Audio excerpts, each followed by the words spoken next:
Hello साथियों, श्रीयान academy में फिर से एक बार आप लोगों का हार्दिक स्वागत है। और फर्स्ट ग्रेड फिजिक्स की हमारे जो वीडियो लेक्चर सीरीज है, इसके अंदर हम लोग थर्मोडायनेमिक्स में चल रहे थे। और थर्मोडायनेमिक्स में हमने ऊष्मागतिकी यानी कि जो उसका पोर्शन है कार्नो इंजन तक वाला ना, वो सारा का सारा हमने जो है क्लियर कर लिया था। ठीक है। और इस पहले वाले जो पोर्शन में मैंने आपके वान डेर वाल गैस समीकरण करवाई थी, इक्वेशन करवाई थी, उसके अंदर एक टॉपिक जो था वो उसका क्रांतिक ताप, क्रांतिक दाब और क्रांतिक ताप, वो वाला टॉपिक थोड़ा रह गया था। इसलिए मैं आपको वो उसके जो फॉर्मूला, क्योंकि वहाँ पे डायरेक्ट जो फॉर्मूला है ना वो वहाँ पे पूछा जाता है कई बार, तो मैं आपको वो करवा देता हूँ। ठीक है। तो हमारा आज का जो टॉपिक अभी स्टार्टिंग का रहेगा वो यही रहेगा, वान डेर वाल गैस समीकरण। ये 10 मिनट में पूरा हो जाएगा। जो मैं कुछ फॉर्मूले 3 निकलेंगे वो याद रखने के लिए। देन उसके बाद हम नेक्स्ट जो चलेंगे वो चलेंगे मैक्सवेल रिलेशन में, है ना। मैक्सवेल रिलेशन एक ऐसा टॉपिक है जहाँ से आप अगर क्वेश्चन देखें तो 100% किसी पेपर को उठा के देख लीजिए, मैक्सवेल की संबंध या उससे रिलेशन कोई भी ऐसा क्वेश्चन जो है वो आपको पूछा जाता है। ठीक है। तो उसको अब क्योंकि वो 4 संबंध है, उनको याद रखने का तरीका और ट्रिक भी मैं आपको बताऊंगा ना कि कैसे याद रखा जाता है उसको, मैक्सवेल की रिलेशन वगैरह को। ठीक है। और कैसे उसमें सही गलत की पहचान की जाती है। ठीक है। चलिए, तो सबसे पहले मैं वान डेर वाल गैस समीकरण वाला वो ले लेता हूँ। ठीक है। तो ये हो जाएगा critical temperature, pressure and volume for van der Waals gas. ठीक है। तो हिंदी में लिखेंगे तो वान डेर वाल गैस के लिए क्रांतिक ताप, दाब व आयतन। ठीक है। जो हमारे पास वान डेर वाल गैस है उसके लिए हमें क्रिटिकल टेम्परेचर, ठीक है, प्रेशर और इसके लिए क्या वॉल्यूम निकालना है। ठीक है। किस पॉइंट पे, तो ये किस पॉइंट पे होगा, ये होगा ट्रिपल पॉइंट पे। ठीक है। किस पॉइंट पे निकाल दें हम, ट्रिपल पॉइंट पे, है ना। तो वान डेर वाल गैस समीकरण क्या होती है, वो होती है V + A/V² और V - B = RT। ठीक है। 1 मोल के लिए हम लोग लिख रहे हैं, तो 1 मोल के लिए क्या हो जाएगी, ये इक्वेशन आपके पास, ये इक्वेशन इस तरह से बन जाएगी। ठीक है। नेक्स्ट, अब क्या करते हैं इनको, इसके लिए n = 1 मोल। ठीक है। अब इसको सिर्फ इक्वेशन सोल्व करना है। कैसे सोल्व करें, तो आप इसको आपस में मल्टीप्लाई करिए तो क्या मिलेगा, यहाँ से P × V प्लस ये इसके साथ मल्टीप्लाई होगा, सॉरी ये इसके साथ मल्टीप्लाई होगा माइनस BP। ठीक है। फिर ये इसके साथ मल्टीप्लाई होगा तो क्या हो जाएगा, प्लस में A/V, और ये इसके साथ मल्टीप्लाई होगा तो माइनस के अंदर AB/V² = RT। ठीक है। इस पूरी इक्वेशन में अब क्योंकि डिवाइड में V आ रहा है तो इसको क्या करें हम, डिवाइड वाले को हटाना है। हटाने के लिए क्या करें, एलसीएम लेकर V को उधर भेज देते हैं। ठीक है। एलसीएम क्या आएगा, V² से यहाँ मल्टीप्लाई करोगे तो क्या हो जाएगा, PV³, यहाँ जाएगा BPV²। ठीक है। ये इससे मल्टीप्लाई होगा तो प्लस, है ना, V² मल्टीप्लाई होगा तो AB और माइनस AB = RT/V²। ठीक है। क्योंकि V² क्या जाएगा, इस तरफ चल जाएगा तो RT/V²। या कर सकते हैं कि पूरी इक्वेशन को V² से मल्टीप्लाई कर दीजिए, तो V² से मल्टीप्लाई करेंगे तो ये नीचे वाला V² क्या होगा, यहाँ कैंसिल आउट, यहाँ V ऊपर आ जाएगा, है ना, क्योंकि यहाँ V² आएगा तो ये इसमें कैंसिल आउट। ये इक्वेशन आप बना सकते हो, कोई बहुत बड़ी बात इसके अंदर नहीं है। ठीक है। इसको इस तरफ ले आइए तो PV³ माइनस, अच्छा ये स्क्वायर है दोनों, तो आप इसको इस तरह से लिख सकते हैं माइनस RT, अच्छा माइनस ये इस तरफ आएगा तो माइनस में, तो माइनस माइनस प्लस हो जाएगा ना, RT/V² प्लस AB - AB = 0। ये इक्वेशन बन जाएगी, है ना। ठीक है। यहाँ कोई समस्या नहीं है इसके अंदर, पूरे इक्वेशन में आपको, है ना। एक सेकंड मैं इसको कंफर्म कर लेता हूँ। ठीक है। ये इक्वेशन बनेगी। अब हम क्या करते हैं, इसका जो कांस्टेंट है, क्योंकि जो हायर पावर है उसका कांस्टेंट मुझे 1 रखना है, तो 1 रखना तो क्या करता है, इसको मैं इस तरफ भेज देता हूँ। तो इक्वेशन क्या बन जाएगी, V³ - B, है ना, V³ - B, पूरी इक्वेशन P से डिवाइड हो जाएगी तो plus RT/P V² plus AV/P minus AB/P = 0। ये आपके पास इक्वेशन क्या हो गई, V के अंदर त्रिघात समीकरण जो है आपके पास वो बन गया इसके अंदर, है ना। किसकी घात है, क्यूबिक वाली जो इक्वेशन है वो V में बन गई। अब मान लीजिए, है ना, सपोज करते हैं कि क्रिटिकल जो वॉल्यूम है वो आपका Vc है। क्या है, क्रिटिकल वॉल्यूम कितना है, Vc है। लेट यानी कि लेट या इफ या एज्यूम कुछ भी V is equal to V C, ये क्या है क्रिटिकल वॉल्यूम है। तो V equal to V C है, तो इस केस के अंदर क्या, इसको मैं आगे लिखता हूँ तो कैसे लिख सकता हूँ कि V minus V C is equal to 0, तो V minus V C cube is equal to 0। ठीक है, कोई समस्या नहीं है इस इक्वेशन में आपको। अब हम क्या करते हैं इस इक्वेशन में, इस इक्वेशन के अंदर जो है इसका क्यूब खोलते हैं। तो a माइनस बी जो है उसका क्यूब क्या होता है वो आपको फॉर्मूला पता है, 10वीं क्लास में पढ़ चुके हो आप ना। तो उसके अकॉर्डिंग एक इक्वेशन क्या बन जाएगी, ये बन जाएगी कि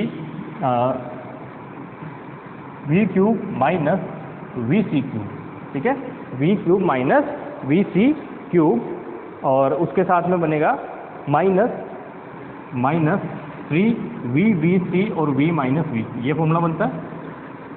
a माइनस बी का होल स्क्वायर क्या होता है, a माइनस बी का होल क्यूब क्या होता है, a cube minus B cube minus 3ab और a माइनस बी, तो यही बना। इसको पूरे को सॉल्व करेंगे तो क्या बन जाएगा, ये इस तरह से, और यहाँ से V C cube minus 3v square C, और सॉरी हाँ माइनस माइनस ये प्लस में, ये हो जाएगा 3v C square is equal to 0। तो इक्वेशन किस में बनानी है, क्योंकि यहाँ इक्वेशन हमारी किस में v में है, तो वो भी इक्वेशन किस में बनानी है, v में बनानी है। तो जो v की हायर पावर है उसको इस तरह से लिख दीजिए, ये v की हायर पावर है तो 3vc v स्क्वायर, ठीक है। आगे फिर इसमें आ रही है v की पावर, तो 3vc स्क्वायर, और ये v इसको ब्रैकेट में लिख दीजिए, और यहाँ ओनली vc है तो vc क्यूब आ जाएगा इस तरह से। अब इक्वेशन इसको ले लीजिए 1, इक्वेशन ये हो जाएगी हमारे पास 2। इक्वेशन 1 और 2 को कंपेयर करिए, कोफिशिएंट को कंपेयर करना है ना, तो क्या हो जाएगा, कंपेयर इक्वेशन 1 एंड 2। जैसे आप इसको कंपेयर करेंगे तो आप यहाँ से देखेंगे v स्क्वायर का जो कोफिशिएंट है वो क्या आ रहा है, v स्क्वायर का कोफिशिएंट इधर आ रहा है 3vc, इधर क्या आ रहा है, दोनों इक्वल होंगे, तो इसका मतलब पहले 3vc is equal to b plus R T upon P, पहला कोफिशिएंट। दूसरा कोफिशिएंट देखिए, उधर क्या आ रहा है v का कोफिशिएंट, इधर आ रहा है v का कोफिशिएंट a अपॉन पी, है ना, इसको मैं ऐसे लिख देता हूँ a अपॉन पी, ठीक है, ये v का कोफिशिएंट। उधर क्या आएगा उसके अकॉर्डिंग, तो 3vc square is equal to a upon P. अगला कोफिशिएंट, यहाँ कोफिशिएंट कितना है vc क्यूब, तो माइनस vc क्यूब, है ना, माइनस में ना, तो माइनस, अच्छा यहाँ पे भी ये देखो प्लस, ये माइनस का था तो माइनस माइनस सेम होगा, अच्छा ये माइनस है तो कोई समस्या नहीं है ना, वो भी माइनस ये भी माइनस कैंसिल आउट हो जाएगा, तो क्या आएगा ab अपॉन पी, क्या आएगा ab अपॉन पी। अब इस इक्वेशन को सोल्व करके आपको ये फाइंड आउट करना है कि vc कितना होगा, है ना। तो हम क्या करते हैं, किसको सोल्व करना ज़्यादा आसान है, इन दोनों को सोल्व करना ज़्यादा आसान है, इस इक्वेशन में इससे डिवाइड कर देते हैं, तो क्या होगा ओनली vc बचेगा, है ना। तो क्या हो जाएगा vc cube upon 3vc square is equal to, उधर से vc क्यूब कितना है ab upon P divided by a upon P, तो p से p कैंसिल, a से a कैंसिल, यहाँ से क्या बचेगा, ये vc की पावर से ये कैंसिल, एक पावर बच जाएगी, तो क्या हो जाएगा यहाँ से vc is equal to 3b, vc is equal to 3b। तो डायमेंशन से भी देख सकते हैं, क्योंकि b की डायमेंशन क्या है, b की डायमेंशन जो है आप अगर देखते हो तो वॉल्यूम की डायमेंशन एक है, और ये भी क्या है वॉल्यूम है, तो कितना होगा कि इस b का 3 गुना जो है वो क्या होगा क्रिटिकल, इसका वो हो जाएगा वॉल्यूम हो जाएगा, ठीक है। आगे अब हम इससे निकालेंगे क्रिटिकल प्रेशर और टेम्परेचर, क्योंकि हमारे पास इक्वेशन सोल्व हो चुकी है, vc की वैल्यू आ गई, तो vc की वैल्यू आते ही हम लोग बाकी चीज़ें जो है वो सोल्व कर पाएंगे आराम से। चलिए नेक्स्ट करते हैं। अब आपके पास कि p इक्वल टू, देखिए इस इक्वेशन से निकाल सकते हैं ना, है ना, इस इक्वेशन से क्या निकाल सकते हैं, इससे भी निकाल सकते हैं, इससे भी निकाल सकते हैं p की वैल्यू, है ना। अब क्या है, if p equal to P C, यानी कि क्रिटिकल प्रेशर हो, तो क्रिटिकल प्रेशर के समय क्या हो जाएगा, इस इक्वेशन से अगर हम देखें तो ये हो जाएगा आपके पास 3vc square is equal to a upon B से देखें, है ना, और vc कितना है, vc इक्वल टू 3b है, ये वैल्यू यहाँ रख दीजिए, तो कितना हो जाएगा, यहाँ से अगर डिवाइड करेंगे इसका स्क्वायर तो कितना आएगा 9 इंटू 3 27, तो 27b square is equal to a upon P, sorry pc, p नहीं pc, ठीक है। तो pc इज इक्वल टू कितना हो जाएगा, इसको इधर ले जाइए, तो a अपॉन 27b स्क्वायर, ये किसकी वैल्यू होगी, pc की वैल्यू, ठीक है। थर्ड केस कौन सा, टेम्परेचर। अब आपके पास pc और vc की वैल्यू आ गई, तो यहाँ से टेम्परेचर फाइंड आउट कर सकते हो, ठीक है। तो if t equal to tc, तो p इक्वल टू कितना है pc, और सॉरी p इक्वल टू या pc इक्वल टू लिख देते हैं, तब P C equal to A upon 27b² और V C equal to V B. ये दोनों वैल्यू यहाँ रख दीजिए इस इक्वेशन में। तो पी सी तो 3 × 3 9 यानी कि 9, B is equal to B plus R T C, क्योंकि किसकी वैल्यू निकाल रहे हैं, टी सी की, डिवाइडेड बाय पी सी कितना है, तो ये रहा ए अपॉन 27b²। ठीक है, तो टी सी निकालना अपने को, एक बार से पहले इसको थोड़ा सोल्व कर लेते हैं। ये इस तरफ आएगा तो किसमें हो जाएगा 8b, भाई माइनस हो जाएगा इधर 8b इज इक्वल टू, यहाँ से क्या बनेगा 27 ऊपर चला जाएगा, b² ऊपर चला जाएगा, आर टी सी अपॉन ए। ठीक है, तो टी सी इक्वल टू, इसको इस तरह भेज दीजिए, तो 8ab क्या बनेगा 8ab अपॉन 27b² आर। तो अच्छा b भी कैंसिल हो गया ना, ऐसे b भी कैंसिल हो जाएगा, b² क्यों करें, सीधा सीधा क्या हो जाएगा, ओनली b आ जाएगा। क्यों, क्योंकि इस स्क्वायर से ये कैंसिल आउट हो जाएगा b एक, है ना, तो एक b कैंसिल आउट होता ही आपके पास सॉल्यूशन b में रह जाएगा। तो क्या हो जाएगा 8, ठीक है, ये a इधर आएगा तो 8a, ठीक है, उसके बाद में 27 और r, 27 और r, तो ये आपके पास क्या मिल जाएगी, टी सी की वैल्यू मिल जाएगी। ठीक है, एक बार मैं कंफर्म कर लेता हूँ, 3b आ गया, उसके बाद में a अपॉन 20, हाँ ठीक है, ये भी ठीक है, 8 अपॉन 27 आर भी ठीक है, ये भी हो गया। ठीक है, तो कुल मिला के ये जो है ये वैल्यूज आपको पता होनी चाहिए। मैं एक बार इसको मिटा के सारा लिख देता हूँ, है ना, आपने कर लिया होगा। ये आपको डायरेक्ट पूछते हैं, इसलिए लिखा है फॉर्मूले मैंने आपको, ये फॉर्मूले जो है आपको डायरेक्ट पूछे जाते हैं, है ना। तो ये फॉर्मूले क्या है, V C equal to van der Waals gas के लिए ना, we C equal to 3b और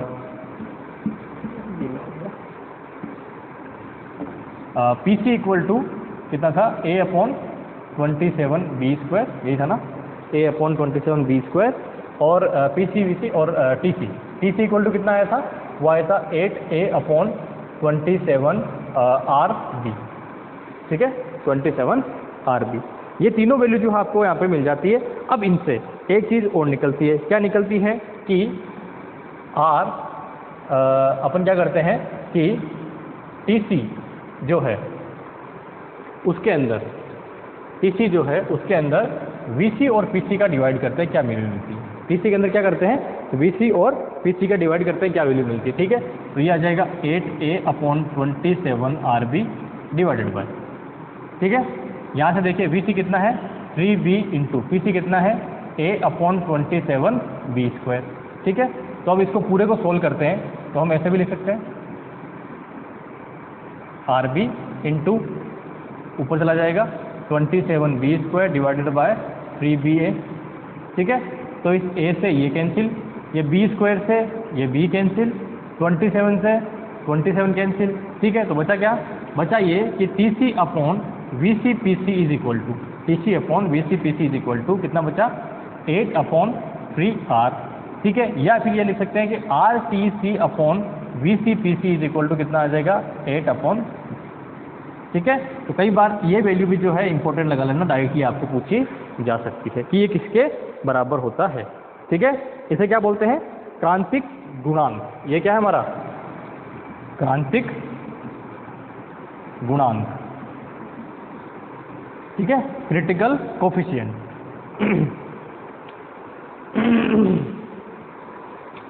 तो ये जो सारी कैलकुलेशन हमने की है वो इसके लिए करी है ना। तो ये दिमाग में रखेंगे आप लोग कि वान डेर वाल गैस समीकरण के लिए ट्रिपल पॉइंट के ऊपर, है ना, ट्रिपल पॉइंट मतलब जहाँ पे ठोस, द्रव और गैस तीनों अवस्थाएं क्या रहती है, आपस में साम्य में रहती है, उस पॉइंट के ऊपर क्रांतिक प्रेशर, क्रांतिक टेम्परेचर और क्रांतिक वॉल्यूम क्या होगा, वो तो ये सारी चीज़ें इस तरह से। ठीक है, याद रहता है तो वेल एंड गुड, नहीं रहता है तो 2 मिनट का डेरिवेशन है, क्योंकि मुझे 10 मिनट इसलिए लगे क्योंकि मुझे आपको समझाते हुए करना है। जब इसी को मान लीजिए मुझे एग्जाम में सोल्व करना तो मुझे सिर्फ और सिर्फ 1 मिनट, क्योंकि एक इक्वेशन इधर बनेगी, मल्टीप्लाई करने में कोई बड़ी बात नहीं, एक स्टेप में वो कर सकता हूँ और एक स्टेप में मैं ये निकाल सकता हूँ, है ना, एक स्टेप में ये निकाल सकता हूँ, उसके बाद में ये इतना करने की मुझे ज़रूरत है भी नहीं। ठीक है, उसके बाद ये कंपेयर करना, आंसर निकल जाएगा। 2 मिनट का सवाल है, कोई बहुत बड़ी चीज़ नहीं है इसके अंदर, और याद रह जाता है तो अच्छी बात है, क्योंकि कुछ चीज़ें जो है, क्योंकि इसमें न्यूमेरिकल नहीं आएगा, ये डायरेक्ट फॉर्मूला पूछेंगे आपको ना, तो कुछ चीज़ें अगर मान लो याद भी रख लेते हैं अपन तो अच्छी बात है, ताकि क्या है कि थोड़ा सा टाइम अपना बच जाएगा। और कुछ न्यूमेरिकल ऐसे भी आएंगे जिसमें 5-5 मिनट भी लगेंगे, तो उसमें वो टाइम अपन यूज़ कर लेंगे। ठीक है, जैसे इलेक्ट्रॉनिक्स के न्यूमेरिकल्स वगैरह हैं,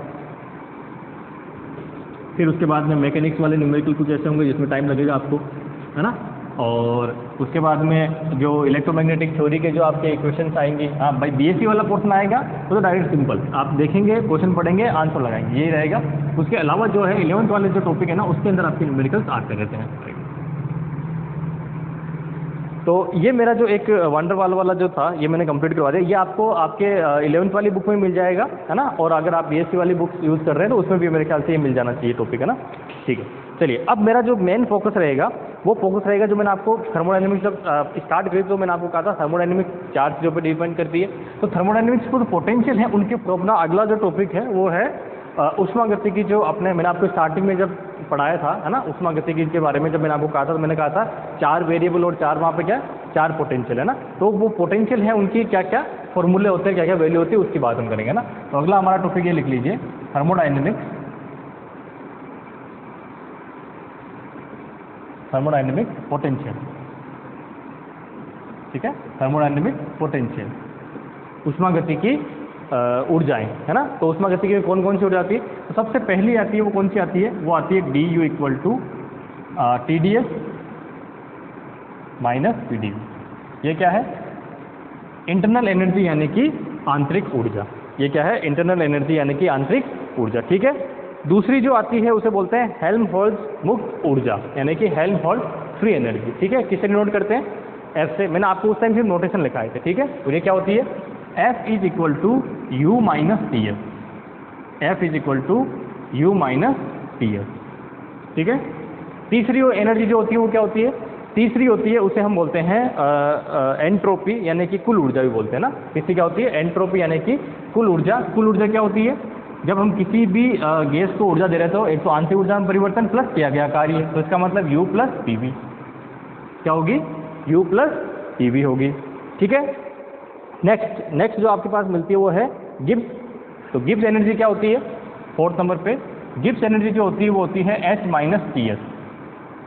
ठीक है, H माइनस TS। और इनको नंबर वाइज याद रखना आपको, है ना। नंबरिंग आपका यही रहेगा स्टार्टिंग से एंडिंग तक, क्योंकि ये जो नंबर है इसी नंबर को मैं किसमें यूज़ करूंगा? जब मैक्सवेल रिलेशन फाइंड आउट करूंगा। तो मैक्सवेल रिलेशन के अंदर जो फर्स्ट मैक्सवेल रिलेशन है वो इस इक्वेशन से आएगा, सेकंड वाला इससे आएगा, थर्ड वाला इससे आएगा, फोर्थ वाला इससे आएगा, सेम वही प्रोसेस आपके चलेगा। ठीक है, उसके बाद उनको याद रखने का तरीका भी ऐसा नहीं कि आपको जैसे पूछा कि इसमें से सेकंड मैक्सवेल रिलेशन कौन सा है, तो एक तो आप सेकंड वाले को फिर इसको सोल्व करना पड़े, नहीं, उसको भी याद रखने का तरीका है। चारों मैक्सवेल रिलेशन आप जो है आप अगर अभी आजकल तो ऐसा क्वेश्चन आने लग गया है कि आपको मैक्सवेल रिलेशन ऑप्शन में चारों मैक्सवेल रिलेशन दे दिए, उसमें से एक में कुछ थोड़ा सा चेंजेस कर दिया और पूछा कि इसमें से कौन सा सही नहीं है, तो क्या आप इसमें 3 पेज का ये सवाल करने बैठोगे? नहीं, उसमें आपको याद रखने का तरीका वो मैं लास्ट में बताऊंगा। ठीक है, तो सबसे पहले आप क्या करो कि ये देखो कि कैसे हम फाइंड आउट करने वाले हैं, है ना। तो देखो ये चारों पोटेंशियल आपको आ गए, तो चारों पोटेंशियल आ गए तो उनका सबका एक ही तरीका है मैक्सवेल रिलेशन फाइंड आउट करने का। ठीक है, और उसी तरीके से हम आगे बढ़ेंगे। ठीक है, तो मैं इन तीनों को मिटा रहा हूँ क्योंकि मुझे इसकी ज़रूरत है ना। थर्मोडायनेमिक पोटेंशियल मैंने आपको लिखवा दिए। अब अगला जो टॉपिक आप डाल लीजिए, है ना, ये पोटेंशियल क्योंकि डायरेक्ट पूछे जा सकते हैं, फॉर्मूले इससे मैंने आपको लिखवाए। इसके बाद नेक्स्ट क्या है आपके पास? Maxwell relation. मैक्सवेल इक्वेशन नहीं है ये दिमाग में रखना।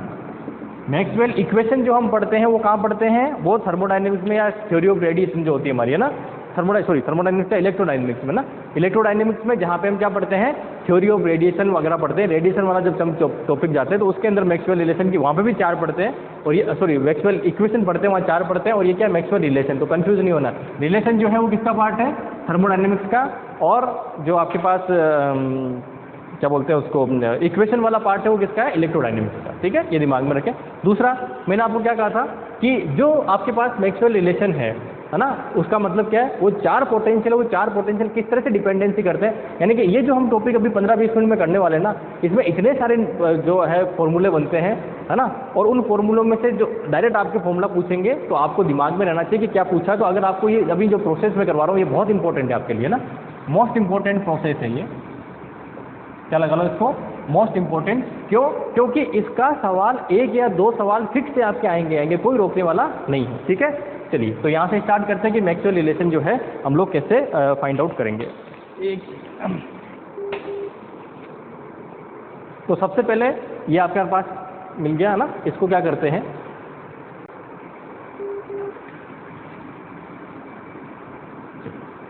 इसमें मैं ये कर सकता हूँ कि if D you over D T में निकालता हूँ, है ना, डेल कर देता हूँ क्योंकि मुझे पार्शियल डेरिवेटिव में चाहिए, तो del U over del S at constant V.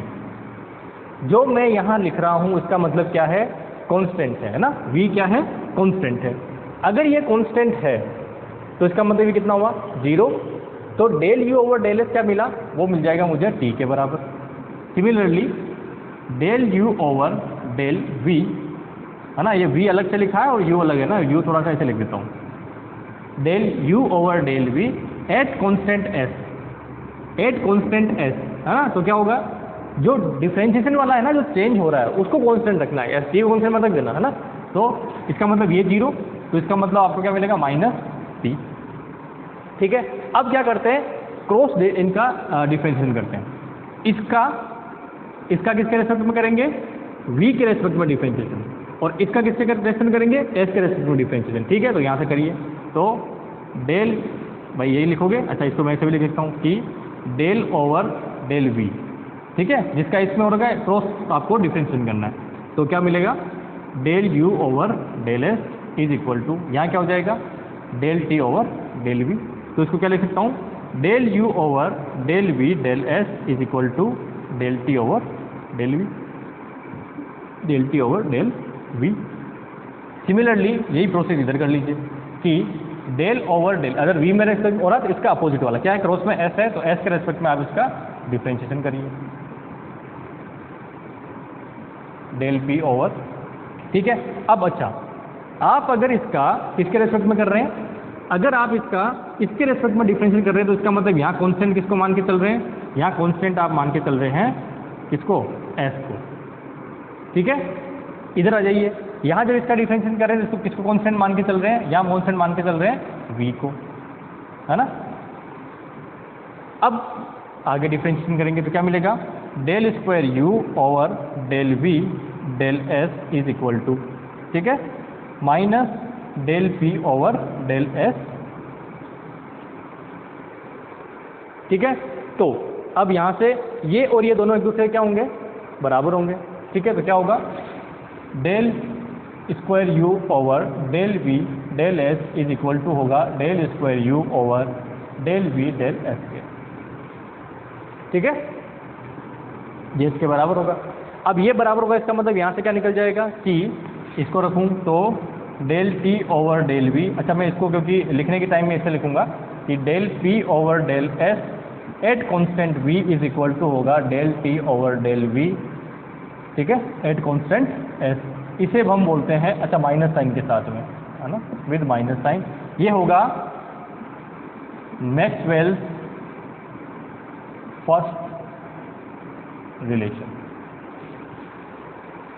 ठीक है, अब कितने फॉर्मूले बन गए यहाँ से आप देखिए, एक फॉर्मूला ये बन गया, एक फॉर्मूला ये बन गया, ये तो ऑलरेडी था, दो फॉर्म, तीन हो गए, तीन के बाद में चार, यानी कि एक डेरिवेशन से अपने इतने से 4 फॉर्मूले बने। तो ये भी पूछा जा सकता है, ये भी पूछा जा सकता है, ये भी पूछा जा सकता है। अब कैसे उनको वेरीफाई करेंगे तो मैं बता देता हूँ कि ये तो आपको याद रखना ही है। अगर मान लीजिए इसे पूछे del U over del S at constant V किसके बराबर होगा, तो आपको पता होना चाहिए कि ये जो डेल वाला फॉर्मूला है, यू वाला यानी कि पोटेंशियल वाला, उस पर चल जाइए। ये जाएंगे तो आपको अपने आप पता चल जाएगा किसके बराबर होगा। आगे समझ में, ये पूछेंगे तो भी इस पर जाना है। अगर ये पूछ ले तो इसको याद कैसे रखेंगे वो मैं लास्ट में बताऊंगा, कि चारों एक साथ बताऊंगा मैं कैसे याद रखना। ठीक है, ये आपने लिख लिया पहला। अब आ जाते हैं दूसरे पे। दूसरा जो रिलेशन है मैक्सवेल का, वो किसका, एफ का। तो इसमें क्या है, कुछ कुछ चेंजेस होंगे, तो सारा ही कर देते हैं, कोई बात नहीं।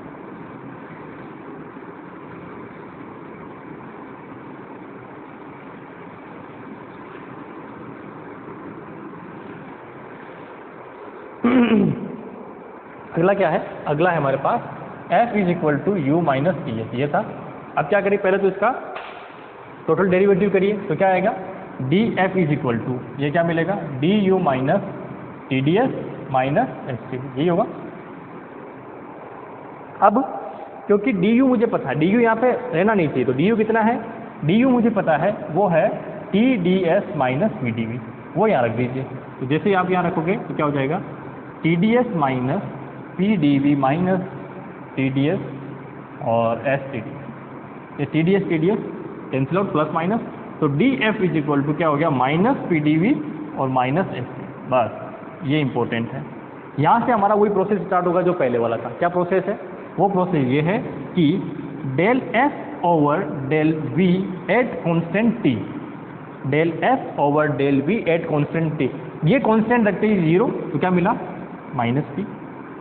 अगला del F over del T at constant V is equal to, तो वी कॉन्स्टेंट होते ये 0, बचा क्या, माइनस एस। ठीक है, आगे आ जाइए। अच्छा एक चीज़ और, मैंने आपको क्या कहा था, मैंने कहा था हर एक फॉर्मूला किस पे डिपेंड करेगा, V P V T S, क्योंकि वो वेरिएबल है। ठीक है, आप जब किसी गैस के साथ कोई भी प्रोसेस कर रहे हैं तो उसमें आप या तो उसकी एंट्रोपी चेंज कर रहे हैं, या प्रेशर चेंज कर रहे हैं, या टेम्परेचर चेंज कर रहे हैं, या वॉल्यूम चेंज कर रहे हैं। तो इसका मतलब ये क्या है, ये आपके वेरिएबल चर हैं, उन पे सब चीज़ें डिपेंड कर रही है। तो आप देख लीजिए, कोई भी फॉर्मूला उठा के देखिए, ये वाला फॉर्मूला, इसमें कब चेंज होगा, जब आप वॉल्यूम या टी में चेंज करेंगे। यू में कब चेंज होगा, जब आप एंट्रोपी या वी चेंज करेंगे। इसी तरह से एच में देखेंगे, है ना। चलिए नेक्स्ट, ये इक्वेशन बन गई। इसके बाद हमें क्या करना होता है, वही डबल डेरिवेटिव। तो डेल, सीधा लिख दूँ, डबल स्टेप नहीं लिखना पड़ेगा मुझे, है ना। Del T over del V is equal to, इधर क्या होगा, माइनस में डेल पी ओवर, क्योंकि देखिए उल्टा करना डेरिवेटिव, किसके रेस्पेक्ट में, टाइम के टेम्परेचर के रेस्पेक्ट में। तो कांस्टेंट कौन रहेगा, वॉल्यूम। ठीक है, अगला जाइए, del square F over del, इधर क्या टी है, जिसके रेस्पेक्ट में करोगे पहले वी के फिर टी के, इक्वल टू क्या हो जाएगा, minus del S over del V at constant. इसका अपोजिट कौन सा है, उधर पहले कौन सा था, टी, इसका अपोजिट है वी, तो ये क्या जाएगा, वी। तो सॉरी उल्टा लिख दिया, वी के रेस्पेक्ट में हम कर रहे हैं तो किसके रेस्पेक्ट में जाएगा, टी, है ना। जो यहाँ होगा वही यहाँ आएगा। अब इन दोनों में क्या होगा, ये दोनों बराबर होने चाहिए। ठीक है, तो ये दोनों बराबर होने चाहिए। तो अब बार बार नहीं लिखूंगा वो लाइन, आप लिख लेना उसमें, ये और ये क्या होंगे, दोनों बराबर होंगे। इसका मतलब ये क्या हो जाएंगे, बराबर आपस में। तो del P over del T, del P over del T is equal to minus del S over del V. ठीक है, at constant T, sorry at constant V and T, constant V and T. ठीक है, कोई समस्या, कोई समस्या नहीं है ना। इसको उल्टा भी लिख देता हूँ, चलो मैं ऐसे लिख देता हूँ, क्या होगा, del S over del V is equal to del P over del T, दोनों एक ही बात है। तो इसे क्या कहेंगे, मैक्सवेल सेकेंड रिलेशन। ठीक है, ये क्या हो गया, मैक्सवेल सेकेंड रिलेशन। आगे समझ में। नेक्स्ट थर्ड, इसमें फिर से कितने फॉर्मूले बन गए, del P over del T का भी बन गया और del P over del S का भी बन गया, ना। वो दो फॉर्मूले बन गए वहाँ पे। और उसका पहला फॉर्मूला एफ वाला, दूसरा del F upon del P और del F upon del T वाला बन गया। ठीक है, उसके बाद में आगे बढ़े तो ये एक फॉर्मूला, तो एक जो आप अगर मैक्सवेल रिलेशन यानी पोटेंशियल से चलते हो तो 4 फॉर्मूले उसमें बन रहे हैं ना। तो 4 फॉर्मूले आपको दिमाग में रहने चाहिए। दिमाग में रहने चाहिए मतलब कैसे हमने फाइंड आउट किए वो होनी चाहिए, आपको पोटेंशियल पता होना चाहिए, तो आप अपने आप ही बाकी सारी चीज़ें कर जाओगे ना। नेक्स्ट हमारे पास थर्ड वाला केस। थर्ड वाला केस में क्या आ रहा है, थर्ड वाला केस में आ रहा है उष्मागतिकी का। अच्छा, वो थर्ड है हमारे पास क्या, एच। एच क्या होता है, टोटल एनर्जी यानी कि यू प्लस टी वी, है ना। इंटरनल एनर्जी प्लस किया गया कार्य। करिए total derivative, del H del U plus P D V plus V D P. अब सेम वही प्रोसेस चल रहा है, फिर क्या करोगे, डी यू को चेंज। डी यू क्या होगा, क्या होता है D U, D U equal to T D S minus P D V. तो ये हो गया T D S minus P D V plus P D V plus V D P. P D V cancel, del H over T D S minus, sorry minus का plus V D P हो गया। फिर से del H over del S at constant P is equal to T, del H over del P at constant S is equal to V. This divided by this at constant p equal to t. This derivative with respect to p at constant s equal to v. ठीक है, दोनों का double derivative करेंगे, del square H इधर हो जाएगा किसके respect में, पी के रेस्पेक्ट में, ठीक है। तो ये क्या बन जाएगा, del T over del P at constant S, ये बन जाएगा del square H over del S del P, ठीक है। तो इधर बन जाएगा del V over del S at constant P. दोनों क्या होना चाहिए, इक्वल। तो जैसे आप इक्वल करोगे तो इसको मैं इस तरह से लिख देता हूँ, del V over del S at constant P is equal to del T over del P at constant S, ठीक है। ये क्या हो गया, ये हो गया हमारे पास मैक्सवेल थर्ड रिलेशन, ठीक है। ये क्या हो गया, मैक्सवेल थर्ड रिलेशन। अच्छा ऐसे भी लिख दो क्योंकि मैं इसको यूज करूंगा बाद में, है ना, del V over del S. वैसे कोई ज़रूरत नहीं है, आप तो बस इसको लिख दीजिए, यही आपका मैक्सवेल थर्ड रिलेशन हो गया। भाई इसको इधर उधर रखने से क्या फ़र्क पड़ जाएगा, कोई फ़र्क नहीं पड़ेगा। मैं आगे जब उसको सॉल्यूशन कराऊंगा तो आप देख लेना, वो इधर उधर हो सकते हैं। तो ये हो जाएगा मैक्सवेल थर्ड रिलेशन। फिर से कितने फॉर्मूले बन गए, 1 2 3 4, ठीक है। थर्ड रिलेशन हो गया। अब चलते हैं फोर्थ रिलेशन पे। तो फोर्थ रिलेशन में चलेंगे तो कौन सा चाहिए, चौथा पोटेंशियल कौन सा है, गिब्स वाला, ठीक है। चलते हैं गिब्स पोटेंशियल जो है वो होगा आपके पास फोर्थ में G is equal to T H minus T S, है ना। तो D G equal to D H minus T D S minus S. अब ये डी एच किसके बराबर है, तो डी एच किसके बराबर आया था, अभी हमने थोड़ी देर पहले देखा था। तो डी एच जो था वो एक बार कंफर्म कर लेता हूँ मैं किसके बराबर है, कहाँ गया डी एच, हाँ ये रहा। डी एच जो था वो था हमारे पास V D P plus T D S, है ना। ये आपको अभी थोड़ी देर पहले मैंने निकलवाया था, है ना। तो इसके अकॉर्डिंग अगर हम आगे देखें तो ये एक वैल्यू यहाँ रख दीजिए। तो D G is equal to आपके पास मिल जाएगा V D P plus T D S minus T S T D S और एस टी डी। तो ये प्लस माइनस कैंसिल आउट। तो D G is equal to V D P minus S बन गया। जैसे ही एस पी टी में formula आ जाए इसके बाद में आपको वही स्टार्ट कर देना, क्या कि डेल जी ओवर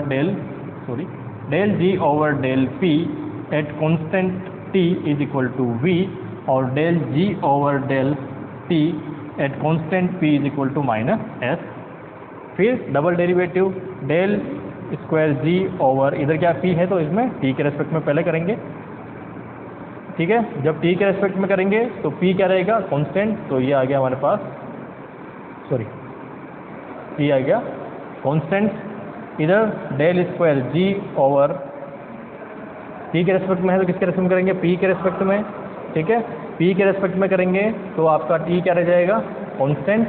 पी के रेस्पेक्ट में डिफरेंशिएशन टी कांस्टेंट। दोनों क्या होने चाहिए, इक्वल।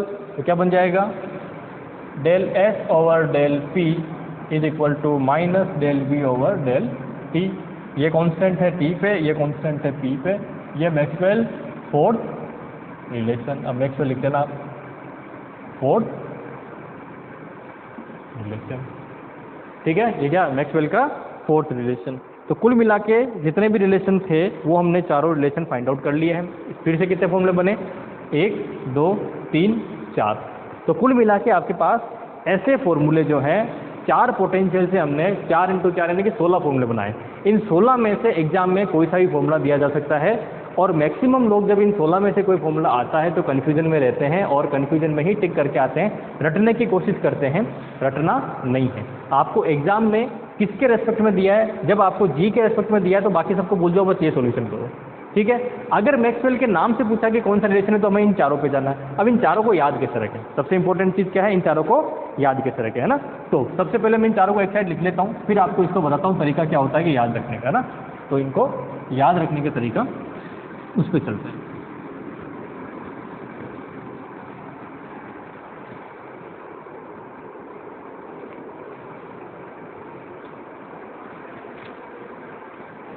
तो अगर मैक्सवेल के रिलेशन की मैं पहले यहाँ लिख लेता हूँ। पहला रिलेशन क्या था, वो था हमारे पास del T over del V at constant S minus, अच्छा टी को इधर नहीं, पहले पी वालों से मैं इसको याद रखने का तरीका बनाऊंगा, इसलिए मैं पी वालों को इधर लिख लेता हूँ। तो del P over del S at constant V is equal to minus del T over del V at constant S.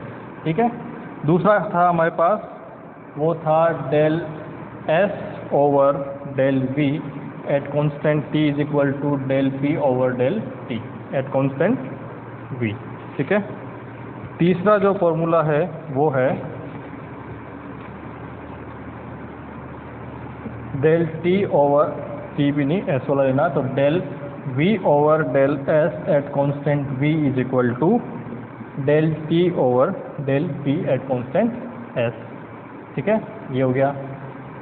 चौथा फॉर्मूला है हमारे पास del S over del P at constant T is equal to minus del V over del T at constant P. ये चीज़ आप अब इनको याद कैसे रखें, है ना। इन फॉर्मूलों को अगर आपको एक साथ लिखना है बिना उस डेरिवेशन किए हुए तो कैसे लिखेंगे, है ना। तो आपको क्या करना है, सबसे पहले प्रोसेस है कुछ, है ना। पहला प्रोसेस है, पहले तो आप नंबर लगा लीजिए 1 2 3 एंड 4। नंबर वाइज याद रखने का तरीका बता रहा हूँ, है ना। सबसे पहले आप क्या करेंगे, एक चीज़ दिमाग में रखेंगे, देखें P और वो जो V होता है ये क्या है, मैकेनिकल वेरिएबल। ठीक है, क्या है, मैकेनिक्स में पढ़ते हैं ना, जब हम मैकेनिकल पढ़ते हैं नॉर्मली तब हमने प्रेशर और वॉल्यूम वहाँ पे ही पढ़ा है। जब आप मैकेनिक्स पढ़ते हैं, है ना, मैकेनिक्स मतलब जब हमने मैकेनिक्स स्टार्ट करी थी तो वहाँ कहीं हमने टेम्परेचर और एंट्रोपी की बात करी थी क्या, कि गाड़ी चल रही है तो गाड़ी चलते चलते उस पर फोर्स लगाया, तो फोर्स लगा रहे तो वहाँ पे प्रेशर और उसका आयतन वायतन सब हम वहाँ पे लिखा रहे, लेकिन कहीं पे भी हमने वहाँ पे एंट्रोपी की बात की क्या, नहीं की। तो इसका मतलब ये मैकेनिकल क्या है, ये प्योर मैकेनिकल वेरिएबल है। और एस टी जो है या टी एस इसको कह सकता हूँ, दोनों एक ही बात है, ये क्या है, ये है थर्मोडायनेमिक्स वेरिएबल। तो क्या होगा, मैकेनिकल वेरिएबल कभी भी एक साथ नहीं आएंगे।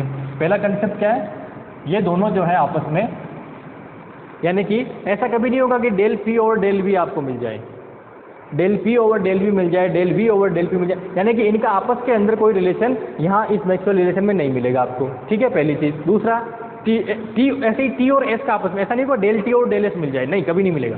डेल एस और डेल टी मिल जाए, ऐसा कभी नहीं होगा। ठीक है, तो इसका मतलब क्या है कि लिख लो आपस में कोई डेरिवेटिव नहीं होगा, आपस में कोई अवकलज नहीं होगा। हिंदी में कहेंगे तो क्या होगा, अवकलज नहीं होगा। किनका, इनका कभी भी एस, मतलब अवकलन मतलब del T over del S आपको कभी नहीं मिलेगा, या del S over del T आपको इस फॉर्मूले में कभी नहीं मिलेगा, del P over del V या del V over del P आपको इन फॉर्मूलों में कभी नहीं मिलेगा। ठीक है, एक तो ये चीज़ हो गई। तो इसका मतलब क्या है, आपस में इनका क्रॉस, यानी कि इसका इन दोनों के साथ रिलेशन मिल सकता है, इनका इन दोनों के साथ रिलेशन मिल सकता है। ठीक है, ये कन्फ्यूजन, पहले तो ये इंपॉर्टेंट चीज़ है, वो आपको क्लियर होगी। अब यहाँ से करना क्या है, सबसे पहले आप एस को ले लीजिए, है ना। सबसे पहले एस को ले, क्यों, क्योंकि मेरा नाम क्या है, सूर्य प्रकाश। ठीक है, और सूर्य प्रकाश बहुत डेंजर है। डेंजर क्यों, मैं भी आपको बताऊंगा।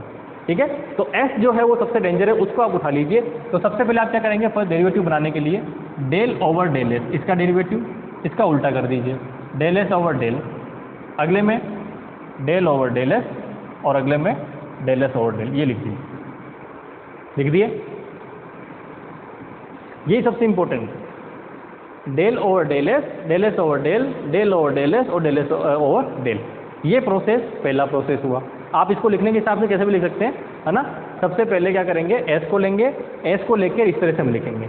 अब मैंने क्या कहा, जो एस है ना, जो एस है हमारा, उस एस के साथ में कभी भी टी का डेरिवेटिव नहीं आएगा। तो इसका मतलब किसका आएगा, पी और वी का आएगा। तो पी से स्टार्ट करिए, तो क्या हो जाएगा, यहाँ लिखेंगे पी, यहाँ लिखेंगे वी, यहाँ लिखेंगे V और यहाँ लिखेंगे P।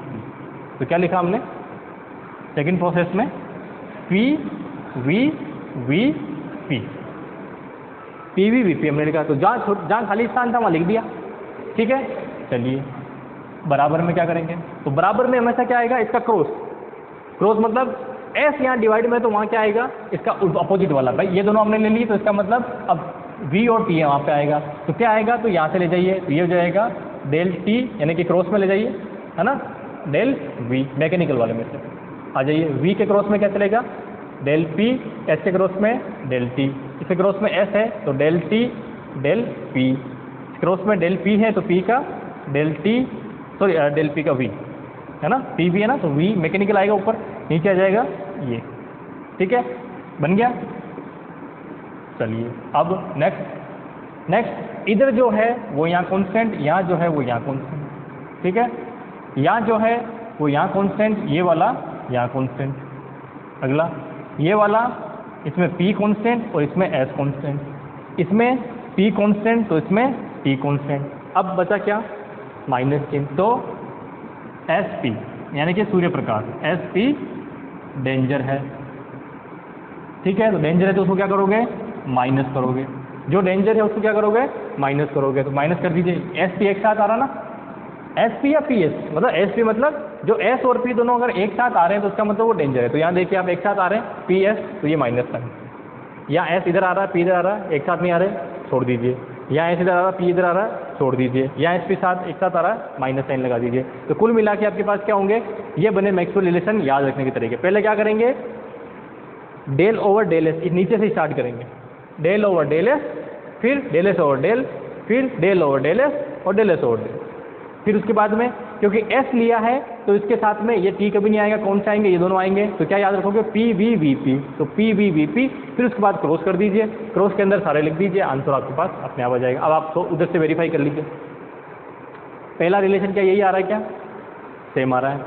दूसरा रिलेशन यही आ रहा है, सेम आ रहा है।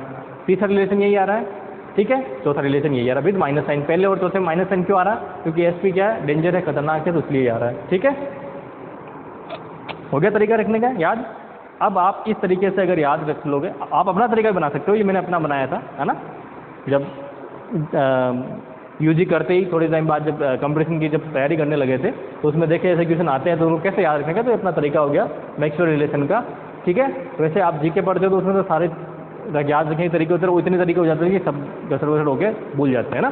तो उसका मतलब ये है कि अब आपको जो है इनको, और ये एग्जाम में आता है, और करेंगे क्या? सिर्फ इतना सा करेंगे। ये जो है ना इसके अंदर, यहाँ मान लीजिए डेल वी कर दिया और यहाँ क्या कर दिया? डेल टी कर दिया। अब पूछा कि इनमें से कौन सा गलत। अब इतनी सारी कैलकुलेशन क्या ये याद रख सकते हो क्या? अगर याद रखने की कोशिश करोगे नहीं रख सकते तो आप क्या करिए, ये इस तरह से लिखिए, 1 मिनट लगेगा, है ना। मैं आपको लिख के भी बता देता हूँ वापस। अच्छा ये मैं वापस चेंज कर दिया ना, इसको मैं चेंज कर लेता हूँ, क्योंकि वी के साथ यहाँ एस आ जाएगा और यहाँ क्योंकि टी है, टी के साथ यहाँ आएगा पी क्रॉस में, है ना। अब मान लीजिए मुझे इसको लिखना है ना, मेरी प्रैक्टिस हो गई अच्छी खासी, तो मैं कैसे लिखूंगा? 1 सेकंड में आपको लिख के बताता हूँ कितना टाइम लगेगा आपको मैक्सवेल रिलेशन में, और कितना टाइम लगेगा जब आप उसको सॉल्यूशन से करोगे। सॉल्यूशन तब करना है जब आपको, सॉल्यूशन वाला तब करना है जब एक बार ये दिमाग में नहीं हो, और ये दिमाग में रहना ही चाहिए, हो जाएगा वो बड़ी बात नहीं। सॉल्यूशन तब करना है जब आपको क्या पूछ ले, पी वी टी उनके रिलेशन पूछना, एफ और यू और उनके रिलेशन पूछ ले तब, है ना। अब मुझे लिखना है सबसे पहले del over del S over del, del over del S और डेल एस ओवर डेल, ठीक है। पी वी वी पी, ठीक है, हो गया, बराबर बराबर बराबर बराबर, ठीक है। Opposite del T over del V, opposite del P over del T, इसका आप क्रॉस में चलेंगे, del T over del P, ये del V over del T, ठीक है। कांस्टेंट इधर वी इधर एस, इधर वी इधर टी, इधर चलेगा पी इधर चलेगा एस, इधर चलेगा टी इधर चलेगा, ठीक है। एस पी कहाँ है? एस पी यहाँ माइनस साइन, एस पी नहीं है, एस पी नहीं है, एस पी यहाँ माइनस है। ये हुए चारों रिलेशन। कितना टाइम लगा? 1 मिनट भी नहीं लगा होगा मेरे हिसाब से, अगर आप ढंग से देखें तो, ठीक है। तो तब जब आपको 4 स्टेप कैसे करने वो याद रहेंगे तो आप इसको आराम से कर जाएंगे, है ना। चलिए, और ये एग्जाम अगर आपके पास पेपर है या फिर डाउनलोड कर लीजिए, 13 से लेके 18 19 जो भी पेपर है, जितने पेपर आए हैं, चाहे आरपीएससी हो चाहे दूसरे कोई पेपर हो, उनमें ये मैक्सवेल रिलेशन तो आता ही आता है एक, है ना, ठीक है। तो इसलिए मैंने आपको ये इतने अच्छे से सारा चीज़ें करवा दी हैं, दोनों तीनों तरीके बता दिए हैं, याद रखने का तरीका भी आपको मैंने शॉर्टकट बता दिया है।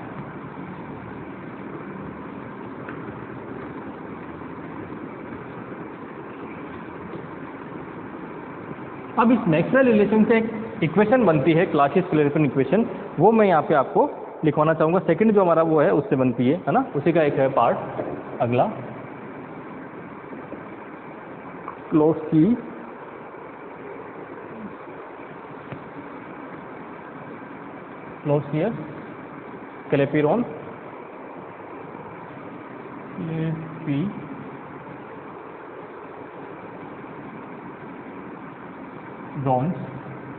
इक्वेशन, ठीक है। Clapeyron equation. ठीक है, ये कब आती है? जब आप क्या करते हो, फेज ट्रांजिशन होता है हमारा, या फिर अवस्था परिवर्तन जो होता है ना, इसमें कब काम आती है? अवस्था परिवर्तन। ठीक है, फेज ट्रांजिशन। जब फेज ट्रांजिशन होता है यानी कि ठोस से लिक्विड, लिक्विड से गैस, इस तरह की जब अवस्था परिवर्तन होता है उसमें ये इक्वेशन काम आती है।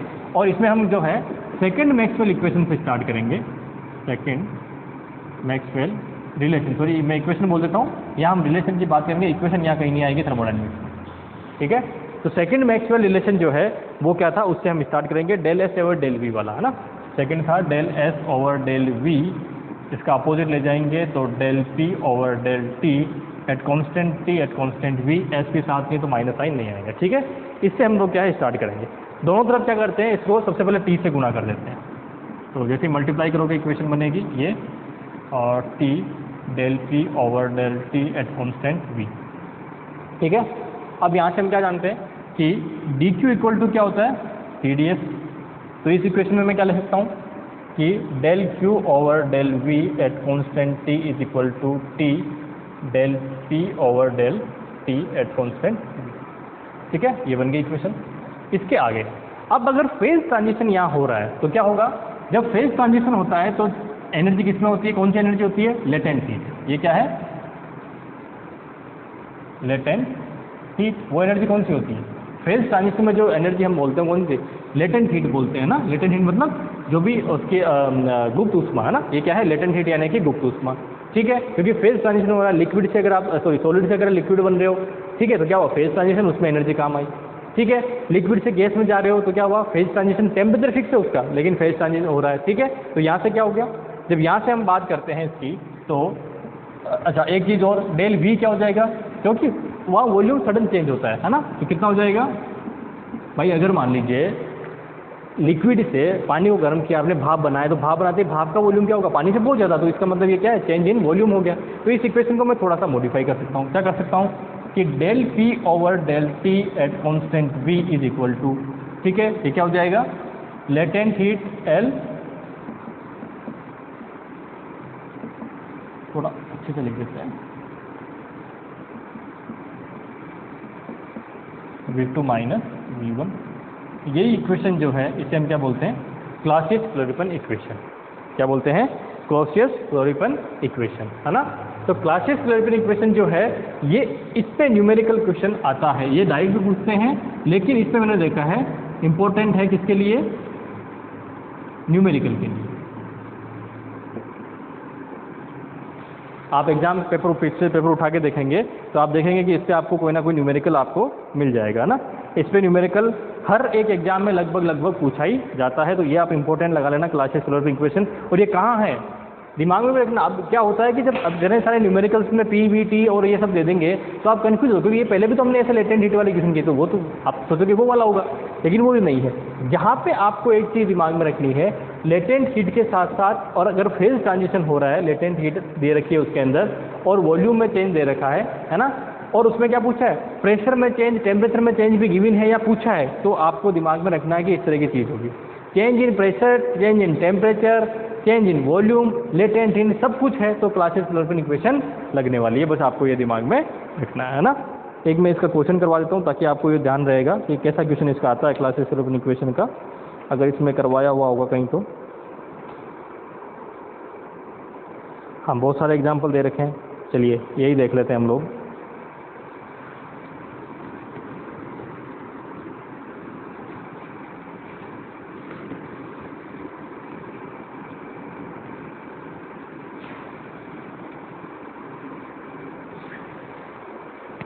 इसमें क्वेश्चन दे रखा है, उस दाब की गणना कीजिए। क्या किया, उस दाब की गणना कीजिए जिस दाब पर पानी 150 डिग्री सेल्सियस पर उबलेगा। क्वेश्चन जी भाई, ठीक है, किस दाब की गणना करनी है, उस दाब की गणना करनी है जिसके ऊपर पानी क्या होगा, उबलेगा, कितने पे, ठीक है,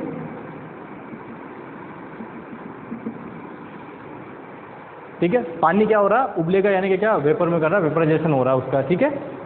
आगे लिखा है, विशिष्ट आयतन में परिवर्तन, विशिष्ट आयतन में परिवर्तन, ये दिमाग में रखना कि क्या हुआ, आयतन में परिवर्तन, विशिष्ट आयतन में परिवर्तन, यानी कि विशिष्ट आयतन में परिवर्तन कितना दिया, 1675 घन सेंटीमीटर। अब विशिष्ट आयतन का मतलब क्या है, स्पेसिफिक वॉल्यूम, अभी मैं बताऊंगा सब चीज़ें क्या होती है। विशिष्ट आयतन में परिवर्तन इतना है, जब 1 ग्राम पानी भाप में बदलती है, यानी कि विशिष्ट आयतन का मतलब क्या है, आपको मैंने तो क्या बताया था, इसमें वैसे लिख दिया इन्होंने एग्जाम में, है ना, क्वेश्चन में लिख दिया है।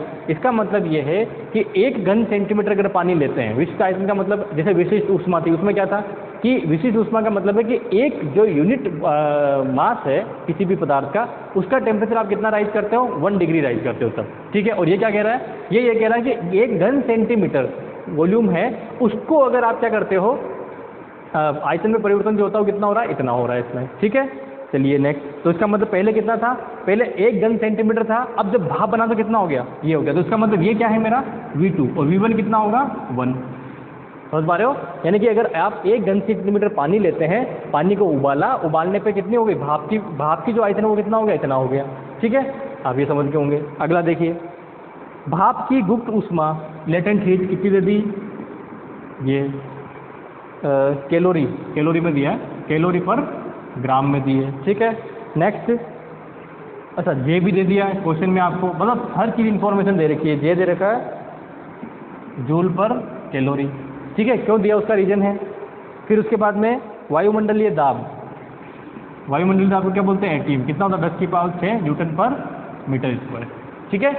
ये आपको सारी चीज़ें, सॉरी 9%, सॉरी ये न्यूटन नहीं, न्यूटन में तो 10⁵ में ये होता है डायन पर सेंटीमीटर स्क्वायर में लिया है, ठीक है। ये सारी की सारी चीज़ें इसमें दे दी। अब आप इस क्वेश्चन को समझिए, इसमें क्या पूछा है, कितना प्रेशर बढ़ाएं कि पानी कितने पे उबलता है। नॉर्मल जो हमारा प्रेशर है, मान लीजिए ये जो है, इस पे कितने पे उबलता है, ये उबलता है हमारा पानी जो है वो 100 डिग्री सेल्सियस, ठीक है। अब हम चाहते हैं कि वो 100 डिग्री सेल्सियस पे नहीं उबले, वो कितने पे उबले, वो उबले 150 डिग्री सेल्सियस पे। अब उस पर अगर उबले 150 डिग्री सेल्सियस पे, उस केस के अंदर उसके वॉल्यूम में चेंज कितना है, ये उसकी लेटेंट हीट, ये है ना, वो चेंज हो गई। उसके बाद में प्रेशर, एटमॉस्फेयर प्रेशर, ये हमारे पास है। तो सारी चीज़ें हमें दे दी गई है। तो आप इस क्वेश्चन को देखते ही पता चलेगा, चेंज इन वॉल्यूम, टेम्परेचर दे दिया, ठीक है, प्रेशर दे दिया, तो बचा क्या, लेटेंट हीट दे दी। तो कौन सा फॉर्म लगा, तो अब हमें पता चलेगा कि क्लासियस अपनी इक्वेशन जो क्या कहती है, del P/del T is equal to L/T V1 - V2, ये इक्वेशन बन, ठीक है, बन गई। अब लेटेंट हीट में समस्या क्या है कि हम लोग किसमें चल रहे हैं, भाई ये कैलोरी में दे रखा है, जबकि हमें किसमें चाहिए, जूल वगैरह उसमें चाहिए। तो पहले इसको किसमें कन्वर्ट करोगे, कन्वर्ट कर लीजिए, ठीक है। तो इसको किससे मल्टीप्लाई कर दोगे, 4.2 से, जब इसको 4.2 से मल्टीप्लाई, क्योंकि लेटेंट हीट कितनी हो जाएगी, तो ये लेटेंट हीट हो जाएगी आपके पास, फाइनल लिख देता हूँ, ये इंटू 4.2, तो ये लेटेंट हीट मिलेगी आपको, मल्टीप्लाई किया हुआ क्या, हाँ ये रहा। अच्छा इन्होंने किया नहीं है मल्टीप्लाई, ठीक है। तो ये जो अगर ये वैल्यू हम लेंगे तो किसमें हो जाएगी, जूल पर ग्राम में, तो ये लिख देना, ये हो जाएगी जूल पर ग्राम में, क्योंकि वो आगे कट जाएगी, है ना, वो सारी चीज़ें आपस में कट जाएंगी। तो ये लेटेंट हीट हो गई, ठीक है। चेंज इन वॉल्यूम, तो चेंज इन वॉल्यूम देखिए, यहाँ लिख देता हूँ, V2 - V1, तो कितना हुआ, ठीक है, तो 74, ठीक है, किस में आ रहा है, सेंटीमीटर क्यूब। अब ये 1 माइनस क्यों किया, उसका रीजन है, मैं आपको फिर बता रहा हूँ, क्योंकि पहले पानी था तब ये वॉल्यूम था, और जब इसको भाप बना देती ये वॉल्यूम हो गया, तो चेंज इन वॉल्यूम कितना हुआ, ये हो गया चेंज इन वॉल्यूम, ठीक है। अगला टेम्परेचर, टेम्परेचर कितना है, किस में लेंगे, सेल्सियस में नहीं, हमेशा केल्विन में, तो कितना हो जाएगा 273 प्लस 150, तो कितना बनेगा, करीब करीब ये बनेगा आपके पास 373, हाँ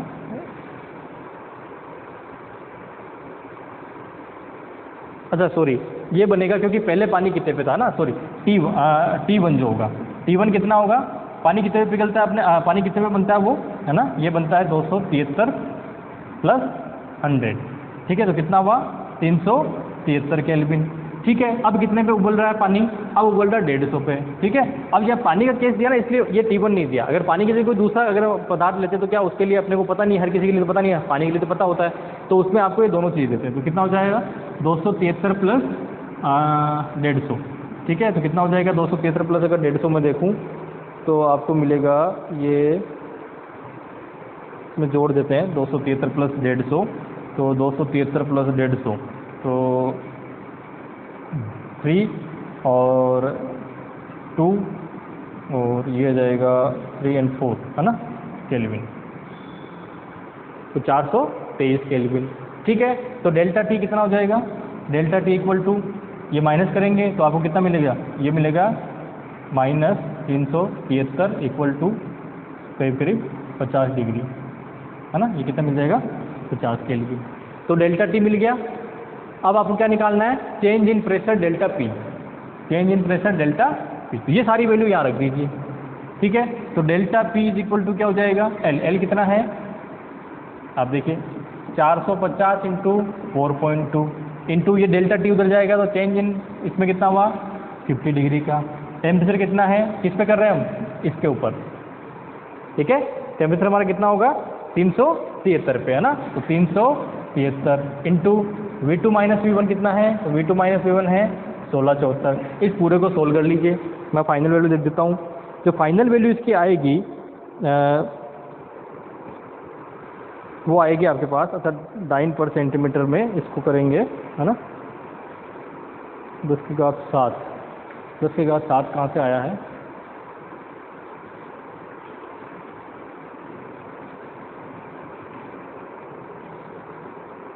तो फाइनल इसकी जो वैल्यू आने वाली है आपके पास, वो फाइनल वैल्यू अगर अपन एटीएम में देखें तो 1.8 ये आएगी आपके पास, 1.8 और 15, ठीक है। 1.815 ये क्या है? Change in pressure. ये किस में आ रही है? एटीएम में। किस में आ रही है?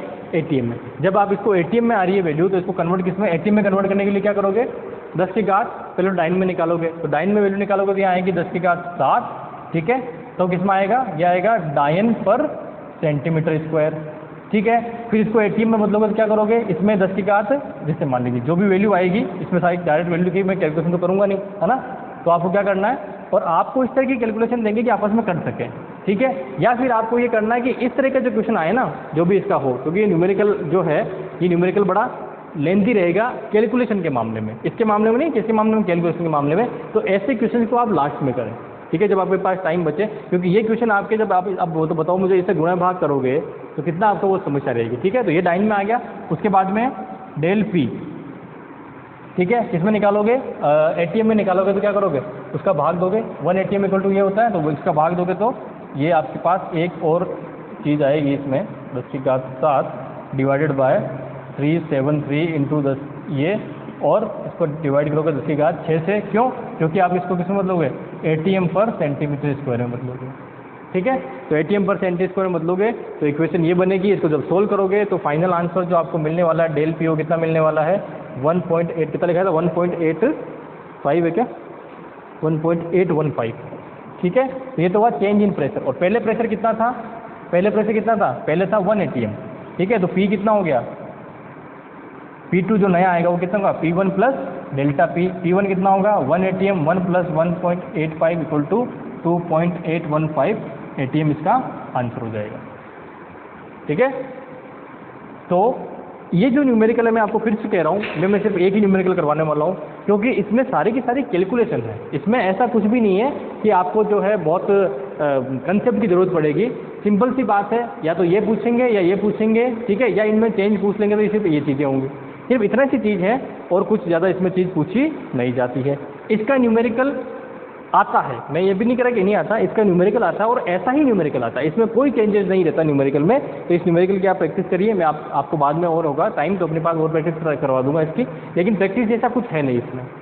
इसमें ऐसा नहीं है कि आपको कुछ इधर से वो चीज़ लानी है, दूसरी चीज़ डालनी है, ऐसा कुछ भी नहीं है। कोई ज़्यादा सोचने की ज़रूरत नहीं है, आपको फॉर्मूला याद है, ये सारी चीज़ें गिवन होंगी आपको, बस वो रखनी है। इसमें कैलकुलेशन इंपॉर्टेंट क्या है, ये ठीक है। और ये कैलकुलेशन इंपॉर्टेंट इसलिए है क्योंकि इसमें टाइम बहुत लगेगा। तो ऐसे क्वेश्चंस को आपको आते हुए भी, है ना, आते हुए भी ऐसे क्वेश्चन को लास्ट में करना है। जब भी क्लासेस थ्योरेटिकल इक्वेशन का क्वेश्चन आ जाता है उसको टिक लगा लीजिए कि इसको लास्ट में करना है, अगर समय बचता है, क्योंकि ये एक क्वेश्चन जो है आपके 5 क्वेश्चन के बराबर समय जो है वो खा जाएगा, क्योंकि आपको यहाँ पे कैलकुलेशन करनी है। ठीक है, तो जो है आज मेरे हिसाब से आपने बहुत अच्छी चीज़ें देख ली होंगी, पढ़ ली होंगी, है ना। आप मैक्सवेल रिलेशन पे थोड़ा ध्यान दें, ठीक है। उससे पहले वान डर वाल इक्वेशन वाले जो क्रांतिक जो हमने टेम्परेचर वगैरह सब फाइंड आउट किया उस पर थोड़ा ध्यान देना, वो इंपॉर्टेंट ज़्यादा हो जाते हैं। जबकि आपको सिर्फ और सिर्फ उसको देख के आंसर लगाना होगा, जो मैंने आपको तरीके बताए उसके अकॉर्डिंग। ठीक है, तो आज के लिए इतना ही काफ़ी है। नेक्स्ट टाइम हम जो पढ़ेंगे वो पढ़ेंगे जूल थॉम्सन इफेक्ट, है ना। जूल थॉम्सन इफेक्ट में कैसे गैस को जो है वो हम किस में बदलते हैं, लिक्विड में बदलते हैं, वो हम वहाँ पे देखने वाले हैं। ठीक है, थैंक यू वेरी मच।